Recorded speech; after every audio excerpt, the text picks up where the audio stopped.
Hudson County View live and uncut. I'm your host, your favorite cult of personality, the guy that'll tell you 2 and 2 makes 3, John R. Heinis. And of course, the latest and greatest in Hudson County news, as everybody viewing knows. On Tuesday, we had our municipal elections in Bayonne. It looks like 4 more years for Mayor Jimmy Davis, and it looks like his slate did an equally good job. Looks like a sweep, but you know, the Ashton Growski team is not calling it just yet, so I'm going to tell you what that all means. And as I said last week, even though it wasn't official, we can now formally say congratulations to Weehawken Mayor Richard Turner and Union City Mayor Brian Stack on 4 more years. The reason it was a foregone conclusion, they of course ran unopposed.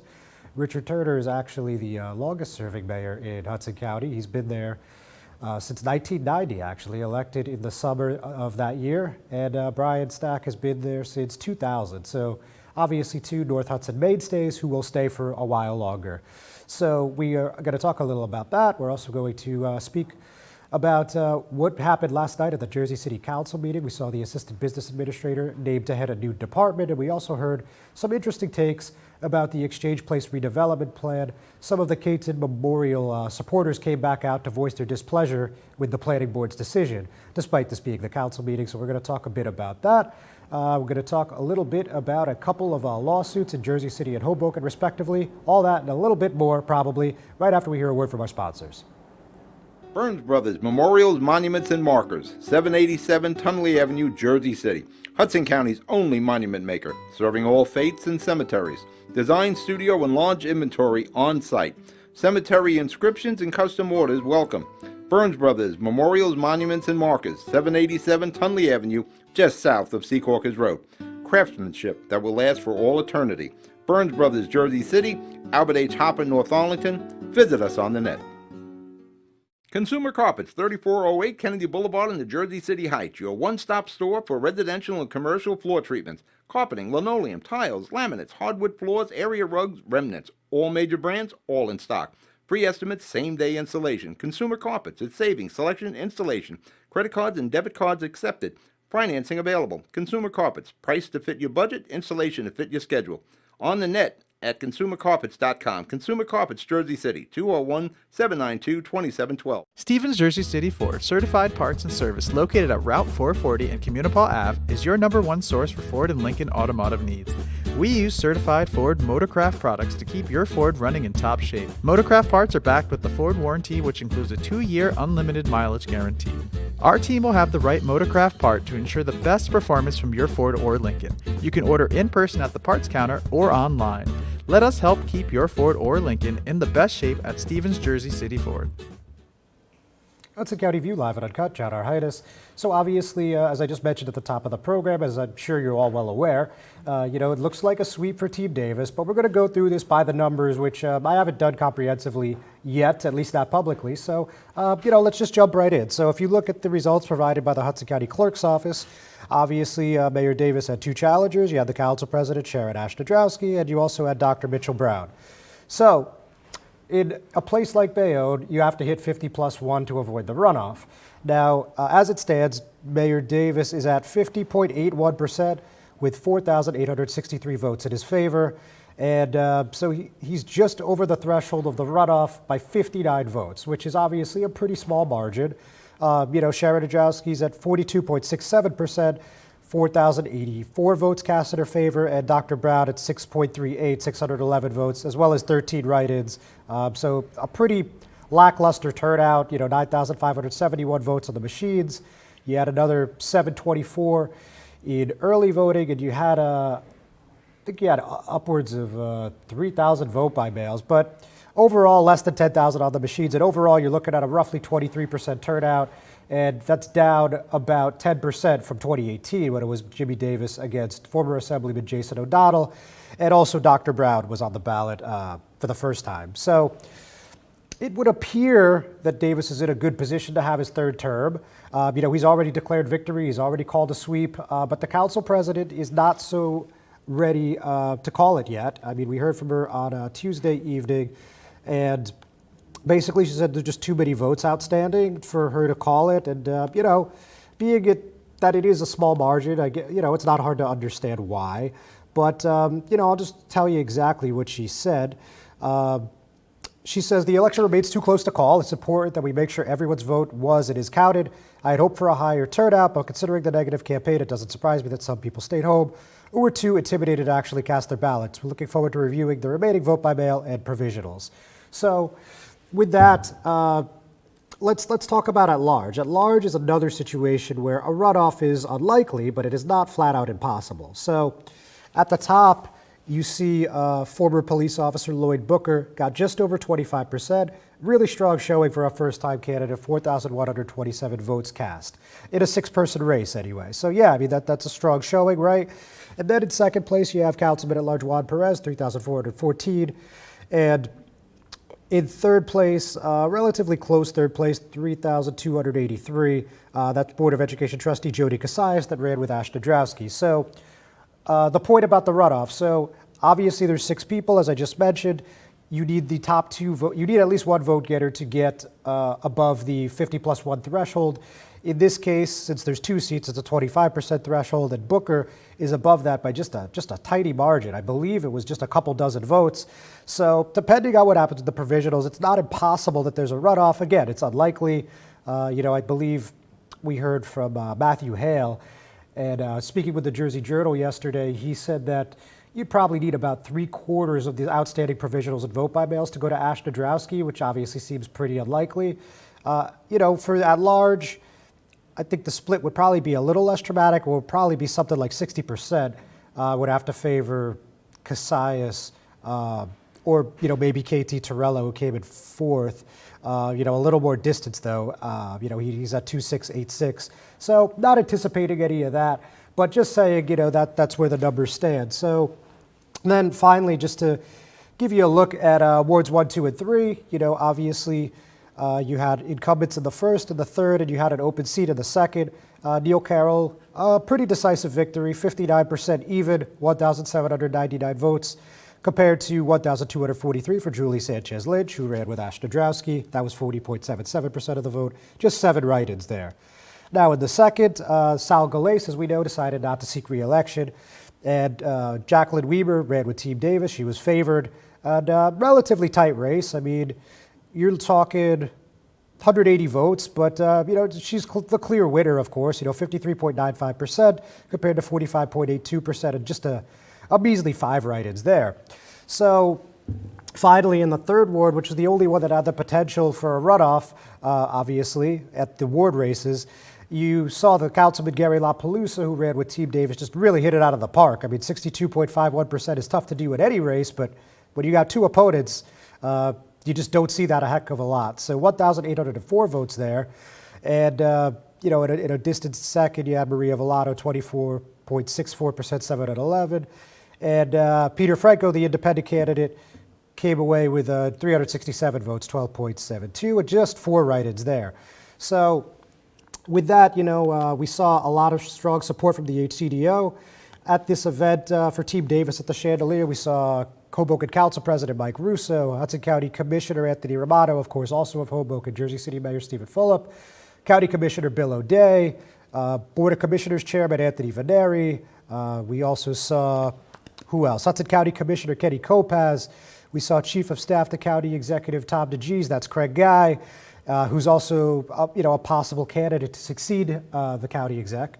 And so like a big day for the HCDO. So I'll talk more a little bit about that right after this break. Good Friend Self Storage in North Bergen, New Jersey is a fully climate-controlled facility equipped with state-of-the-art security, packing supplies, a Refer a Friend program, and multiple loading docks convenient for commercial use. Located just off of Route 3 at 4301 Tunnelly Avenue, Route 1 and 9. Call 201-867-2444 or visit us on the web today. Good Friend Self Storage. Let us be your good friend. Newport, the luxury waterfront community on the Hudson River, offers a quality of life you deserve in one of our many high-rise towers. With amenities such as the on-site Newport Path, light rail, Newport Town Square, 3 playgrounds, dog run, upscale restaurants, retail giants like Kohl's, JCPenney, Macy's, and Target.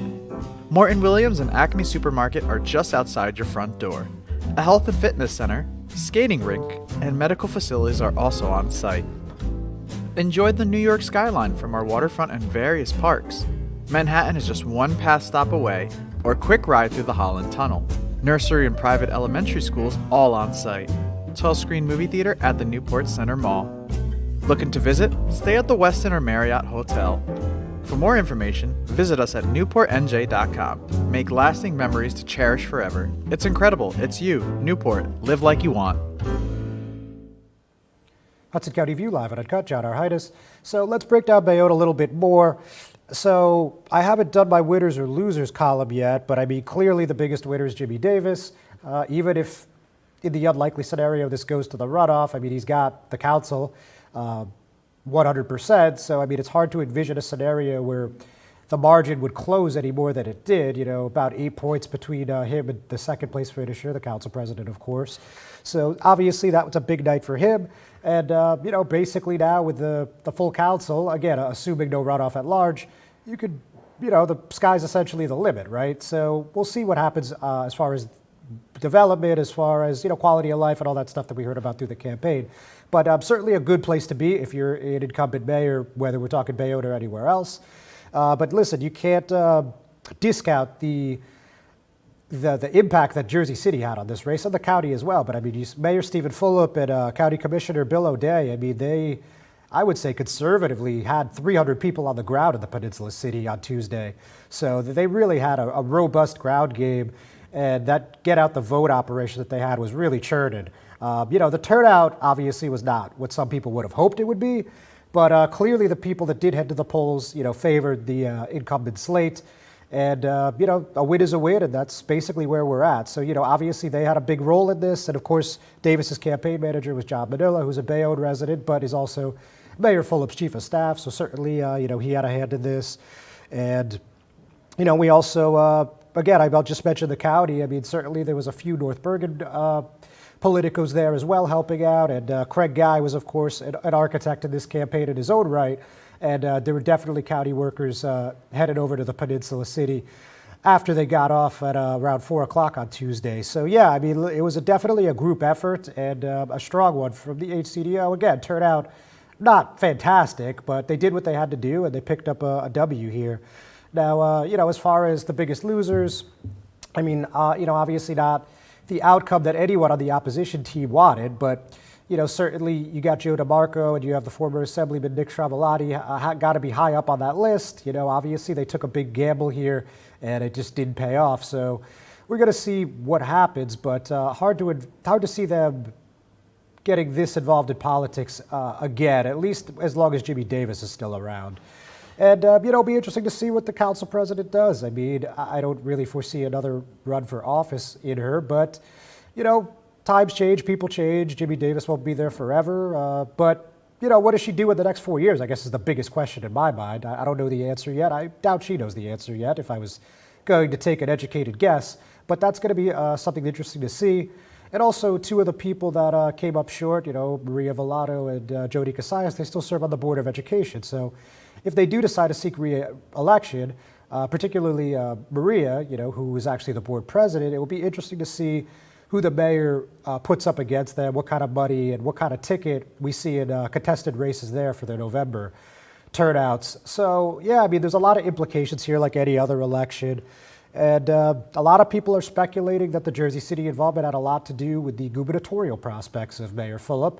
I'm still not 100% sure what the prospect of Mayor Ash Nadrowski would have done to hurt those chances, but I guess, you know, stick with what you know makes sense if you're thinking about, you know, making a statewide run. And, you know, he said to me, I think that was February, that Davis has been a good partner and a good friend. So, you know, and it's going to be interesting when the elects come out, too, to see what kind of spending we saw from either the Coalition for Progress and the Fund for Quality Leadership, two PACs that are closely associated with Mayor Fulop, spent in this race. If anything, I'm sure they dropped a few dollars.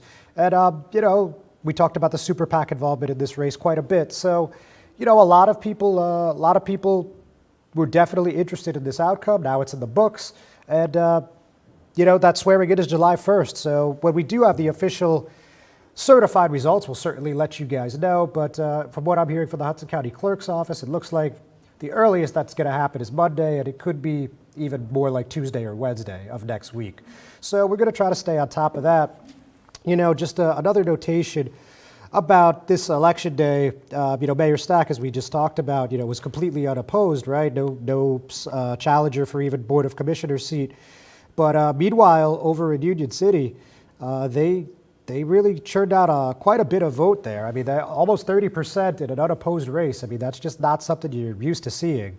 Conversely, I don't know what the percentage is, but I would have to say it's sub 10%. I mean, in Weehawken, Mayor Turner, 1,097 votes, and you actually had the at-large councilman, David Curtis, just 211 votes. So really a very small turnout in Weehawken. Again, nobody was challenged, so there was no need to go crazy, but those are pretty low numbers. So, talking about low numbers, I mean, even if you go to Newark, obviously New Jersey's largest city, you only saw like 16,000 voters. I mean, that's just insane to me.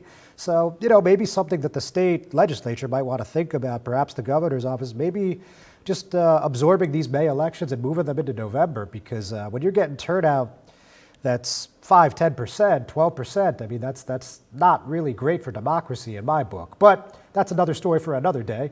We're going to take a break from our sponsors. We'll be right back. Introducing the all-new Ford Maverick. A truck for people who do stuff. And people who make stuff. People like Gabrielle Union. I make this look good, don't I? Who haul whatever they want to wherever they want. Like wood to build things made of wood with. And friends to get weird with. It's for long trips that the standard hybrid engine with a targeted EPA estimated city fuel economy rating of 40 miles per gallon helps with. That an 8-inch touchscreen connects with. And any trip that this interior makes more comfortable. But we'll let Gabrielle tell you all about it. Or I could just tell them it's a Ford truck that starts at less than $20,000 MSRP. Yep, that works too.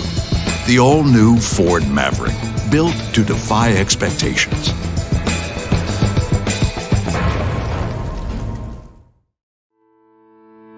Panapinto Properties, Jersey City, shaping the workplace with state-of-the-art office spaces and addresses your company desires. Building residences that define your home environment, adjacent to all modes of transportation with on-site parking available. The right address, the right lease. Call 201-521-9000 or visit online at panapintodevelopment.com. Panapinto Properties, building Jersey City for everyone. Hudson County View live and uncut. John R. Heinis. So let's also not forget there was a Bayonne Planning Board meeting actually on Election Day. It only lasted about an hour, from about 6 p.m. to 7 p.m. Kind of unusual to have a governmental hearing on Election Day, but that's exactly what happened here. And, we talked about it on this program quite a bit. We heard about read some reporting in Politico, Jersey Journal, Hudson Reporter. This Bayonne Urban Partners Renewal Project, a 1,250 unit plan at the former military ocean terminal, passed unanimously. And it was the Peninsula at Bayonne Harbor project. They were seeking preliminary site approval, and they already got their subdivision approval in April. And basically, on top of the units, you get 10,000 square foot plan. They refer to it as Bayonne Bay East. This has been in the works since 2015. The reason that this became a real hot potato during the election, if you will, is the developer, Wasim Bourret, donated $25,000 to this Government for the People PAC that was founded by former State Senator Ray Lesniak to aid Davis's reelection. Never ended up getting off the ground, though, because one of the consultants they paid, Sean Cattle, who I'm sure you're familiar with at this point, was paid $2,500 from the PAC, and he ended up pleading guilty to this murder for hire scheme from 2014. So that whole operation ended up going up in smoke. But nonetheless, after that report from Politico, that initial one came out, it ended up, again, being a big talking point in this cycle. But at the end of the day, really didn't make a difference. The project was approved unanimously 5-0.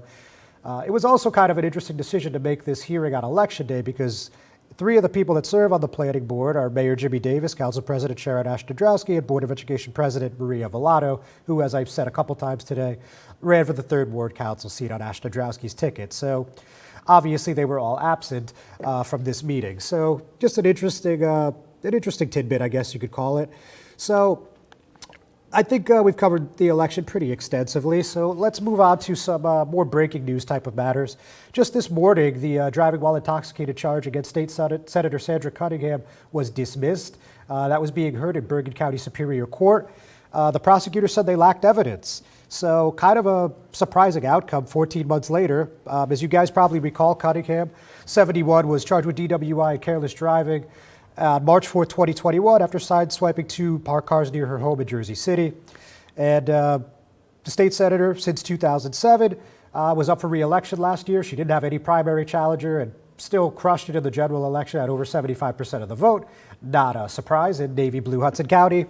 But we heard last June, if you guys call back to a hearing then, that discovery was brought up as an issue. The prosecutor said they still didn't have it. And, you know, it looked like there was some sort of discrepancy on getting the public records in this case. I'm not really sure why. But for whatever reason, they, you know, ended up coming to the determination that there just wasn't enough evidence to see this thing through. So, you know, that's in the record books now. You know, I mentioned there was a couple lawsuits we wanted to talk about. The first one, let's talk about the Morris Canal Redevelopment Area Community Development Corporation. A bit of a mouthful. They've changed their name on paper a few times, but most people know them as the MCDC. But anyway, they're filing to stop a 17-story, 420-unit project at 417 Communipaw Ave. You probably know it as Morris Canal Manor. Long story short, this is something that went to court last year, and it was August that a judge remanded it back to the planning board. He said the amendments need to be reheard. And at the end of 2021, that's exactly what happened. The planning board approved it. In February, the council tabled the amendments, which is kind of surprising. You don't see them table much these days, but that's exactly what happened in February. And then in March, they approved it. And now at the end of April, we got this 23-page lawsuit filed.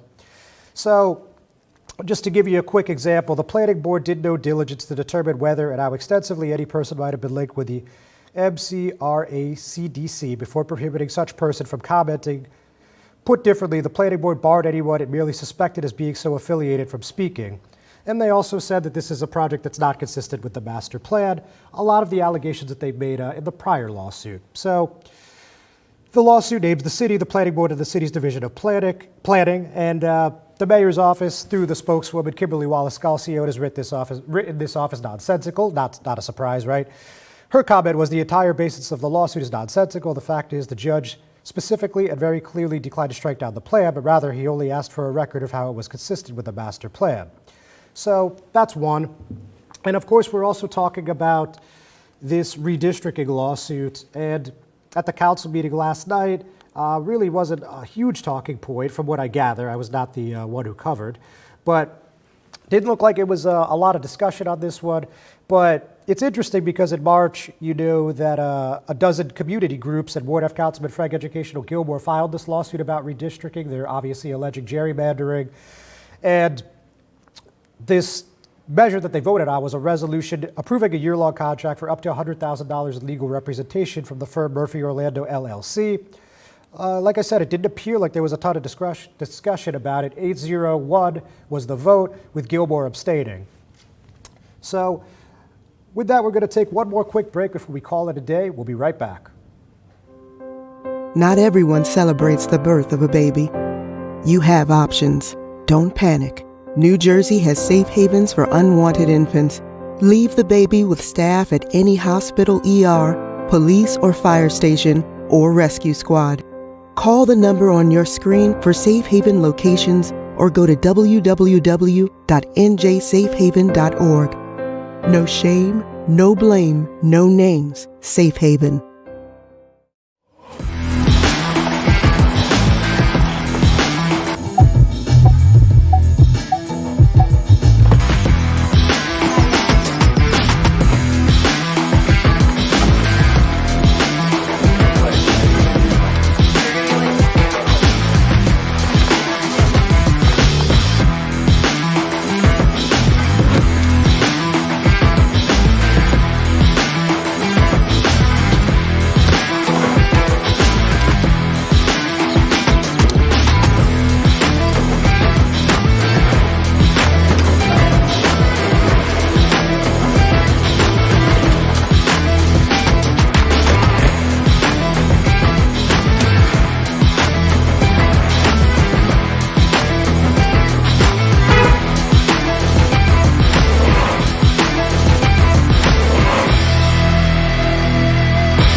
Hudson County View Live at Uncut, John R. Heinis.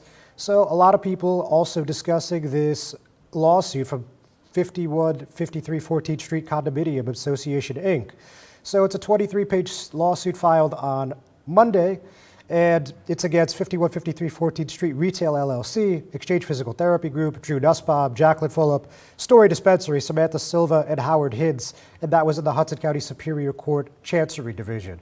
So a lot of bold allegations being made here, but their opening statement, I think, is fairly clear. The action arises out of the deceit employed by the current owners of the commercial unit of an 8-unit condominium building located in Hoboken, New Jersey, to permit and facilitate the installation of a cannabis dispensary under the false pretense of relocating a physical therapy practice. The proposed use is not only violative of the association's governing documents, it is incongruent with the character of the building residential zone and is undetermined by the express representations made to the seller of the commercial unit to induce sale of the unit. So, bottom line, they're basically said that Nussbaum and Fulop, of course, that's Jersey City Mayor Stephen Fulop's wife, they bought this building. They were under the impression that it was going to be a chiropractic office. Obviously, it's not. The plans are for it to be a dispensary. And it's already cleared the Hoboken Cannabis Review Board, and it looks like it's going to be heard by the Planning Board sometime this summer. No official date yet. And, we've heard about this before. We know that Second Ward Councilwoman Tiffany Fisher has said this is a bad place for the dispensary, and we actually heard from First Ward Councilman Mike DeFusco, Fourth Ward Councilman Ruben Ramos, Sixth Ward Councilwoman Jen Giattino. They all said the same thing. And bottom line, not sure what the legal precedent on this is. I mean, I haven't really seen a lawsuit against a dispensary yet. Obviously, legal marijuana is in its infancy here at the Garden State. But I did get a chance to speak with Lee Vartan. He's actually a former U.S. attorney, and he's the counsel for Story Dispensary. And he said he's filing a motion to dismiss in short order. And he said to me, the complaint does not allege viable causes of action against Story or its principals. We will promptly move to dismiss. So that's obviously one to watch. And one more before I let you go. CarePoint Health transferred their hospitals to a new nonprofit headed by their CEO. They first announced this in October. They didn't get this done until Monday. So at least they didn't announce it till Monday. So that, took probably longer than they would have liked. And it also has roiled Hudson Regional Hospital. Obviously, these two have been at odds over the Bayonne Medical Center and the Hoboken University Medical Center. HRH owns the land, and BMC Hospital LLC was hoping to take over the Bayonne Medical Center and the Hoboken University Medical Center. Now they've been tied up in litigation for almost 2 consecutive years here, and doesn't look like there's any winners in sight. But CarePoint seems pretty happy about this. Briefly, through the number of partnerships and initiatives over the last 2 years, we have built an advanced healthcare system as a leader and innovator in medicine with much more to come. And that was from Dr. Mullick, who is the CEO, Dr. Anchita Mullick. So yes, that's basically where we're going to call it today. I will just put a brief reminder out there, as you guys have seen on our social media pages, both Hudson County View and Hudson Media Group. We're hosting, to my knowledge, the only 8th District Congressional debate right here, 4201 Tunnelly Ave. That's on May 20th. That's at 6 p.m. And all 3 candidates, Rob Menendez, David Ocampo Gonzalez, and Ann Roseborough Eberhard, have all agreed to attend. So we hope you'll be able to watch us then. So I'll be back here next week. We'll see you then. Have a great one.